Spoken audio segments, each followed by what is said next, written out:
helpful. And I think we can help manage the process by our response and our attitude and our perception. And I think what probably would have been easier is if I had finalized documents to share with you, so you had a visual representation to take a look at, so I'm sorry about that. No, and you know, and I think what it's, because, you know, I was trying to think and compare in my mind, just to get through a little checklist, what was so tough about this in 2006, you know, and there's so much more work and thought being put into it just as an outside observer, not being, you know, having the same level of knowledge in 2006 that I do now. But I think maybe where, you know, putting on our parents' hats, we're focusing on the process so much is because the conspiracy theories popped out so fast in 2006. And so, and maybe, and you know, without having the materials, you probably have that all covered, but the more information about how much an impartial process this was, and how it was based on information from the community about how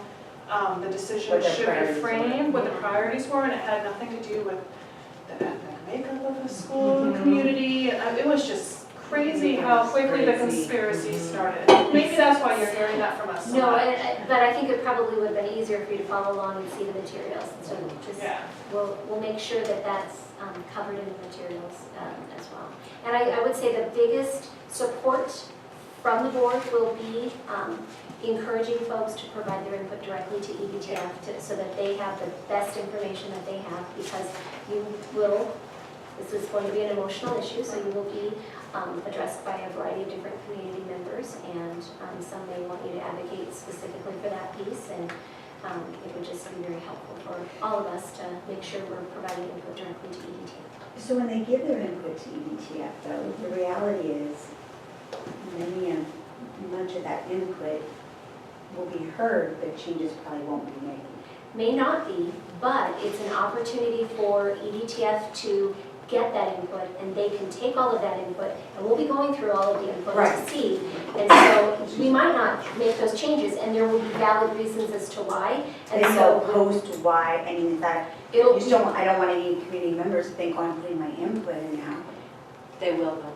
Well, that's so the reality. where's Some the- will, but so how can we minimize that? That's what I'm Yeah, wondering. yeah, because that's what she's then asking. I think we should get the input of the community for sure, but we also want to manage the expectations. So I'm feeling as I'm reading this, when we're saying what we're going to do at the open houses, and here's your input form, that I don't, if I was a community, a parent coming in, I might think, oh, you know, here's all my reasoning, that's a valid reason to me, I'm putting this input, they're going to consider changing it when really it doesn't fit within that framework. So how do Yeah, I think that's a good point. I think the input doesn't necessarily mean that it's going to result in a change in the boundaries. So, for example, the conversation, Janet, you said you have with some PTA members who are concerned about a potential high school change to they obviously have an impression of the school that we have an opportunity to help shape and change. Doesn't mean that it's necessarily going to change the boundaries, but it may help inform us about, okay, here's some work we need to do to help educate this community about the academic excellence of this particular school that they have a different idea about. Okay. Than we think. I mean, so it gives us other information to use, not just besides just changing boundaries. Correct. And It's helped to facilitate the yeah, change. and I think it's also a reason why we need people to be really, really specific about what their concerns may be about a boundary, because if there are really logical things that we've missed, like this is a house at the end of a dead-end street that's now, the line's cut right there. I mean, that kind of stuff could very well have been missed in the process that we do want to be able to capture. So, I mean, there's going to be all different levels, but I think the managing the expectations is really that there's some other big plan out there, you know, that moves big chunks of territory in different directions. That's really not probable.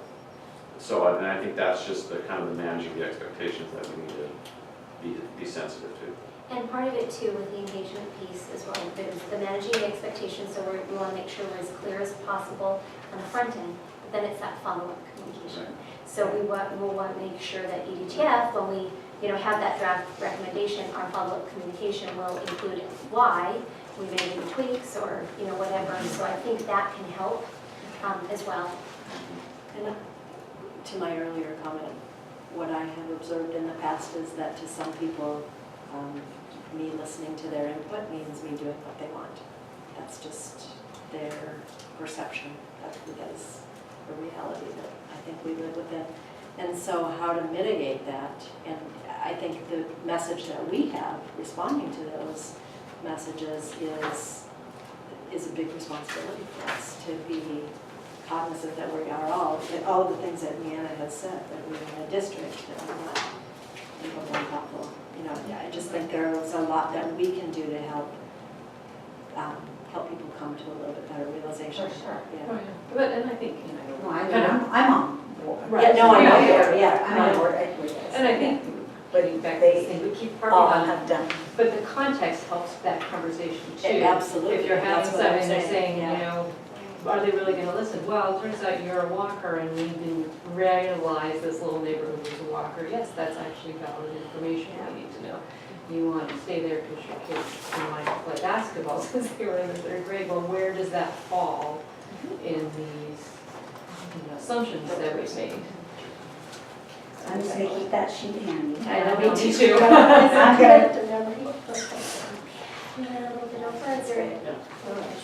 So I just want to assure you, we have been working on this really hard for a long period It of is time. very, Very And clear. we're gonna do everything we can to help this be as smooth as possible. Love But those sheets. this is, you know, when you talk about what some of the biggest changes you can do in a district, a boundary change is the biggest change you can do in a district. So, you know, Yeah, we take all just pictures gotta of it. hitch up a little bit. Oh, that's a really So good it's point. on our phones. And I think the other thing that, in some ways, is remarkable to me is that in 2006, when we made those boundary changes, we said, what, 5 years? This is gonna get us 5 to 7 years. We're 11 years later looking at this major boundary change, so I feel like we've really given the We got community lucky with the stability. economy. Yeah. Well, and also really great minds, though, Yeah. working together to Did you ever go to any of make the smaller fixes that would keep us going. I did. I went Much to appreciated. One, Yeah. Thank you. Thank you so much. Thank you. And I think none of our questions, I did read my Did you not see them now? I mean, that's what it's gonna look like. Well, and that's, you know, I just remember, Dial we in had like a emails, small like a meeting, little presentation from them. and then we had the board sitting in the gym. I think it was a small meeting that I went to, and I can't remember, I didn't hear. Sorry, but that was How was that?